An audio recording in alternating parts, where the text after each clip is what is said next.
দেশের নিরাপত্তা ভারতের হাতে তুলে দিয়েছে সরকার, বললেন মান্না। সরকার ক্ষমতায় থাকতে দেশের সার্বভৌমত্ব ও নিরাপত্তা ভারতের হাতে তুলে দিয়েছে বলে অভিযোগ করেছেন নাগরিক ঐক্যের সভাপতি মাহমুদুর রহমান মান্না। তিনি বলেন, এবারের দ্বিপাক্ষিক বৈঠকে সরকার, প্রধানমন্ত্রী শেখ হাসিনা ভারতের কাছে সমস্ত কিছু সমর্পণ করে এসেছে।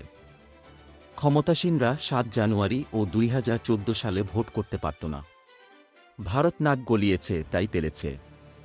ভারতের সঙ্গে আমাদের বন্ধুত্বের সম্পর্ক, কিন্তু এই সরকার ক্ষমতায় থাকতে দেশের সার্বভৌমত্ব ও নিরাপত্তা ভারতের হাতে তুলে দিয়েছে। বুধবার দুপুরে জাতীয় প্রেস ক্লাবের সামনে নাগরিক ঐক্যের প্রতিবাদে আয়োজিত মানববন্ধনে তিনি এসব কথা বলেন।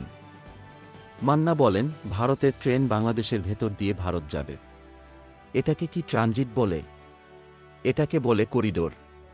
যে ট্রেন করিডোর দেওয়া হয়েছে, সেখানে যদি অস্ত্র যায়, সেনাবাহিনী যায়, আপনি প্রধানমন্ত্রী তল্লাশি করতে পারবেন। বাংলাদেশ এখন বিশ্বে একটা লুটপাটকারীদের দেশে পরিণত হয়েছে মন্তব্য করে নাগরিক ঐক্যের সভাপতি বলেন, এমপি আনার মানুষ খুন করেছিল, তাও তাকে আওয়ামী লীগ নমিনেশন দিয়েছিল। ইন্টারপোল তাকে লাল তালিকাভুক্ত করেছিল। আওয়ামী লীগ এখন ধর্ষণ, লুট যারা করে তাদের দল। আওয়ামী লীগ একসময় স্বাধীনতার লড়াই করেছিল, তাও ভালোমতো করে নাই।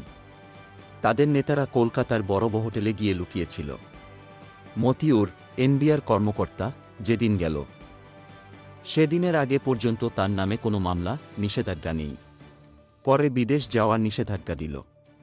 সবগুলো আওয়ামী লীগ করে।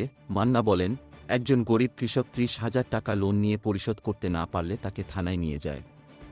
কিন্তু পুলিশ, আর্মি প্রধানরা হাজার কোটি টাকা লুট করে কেউ দেখল না। আজিজ বেনজিরের পাসপোর্ট আটকে রাখা হলো না কেন?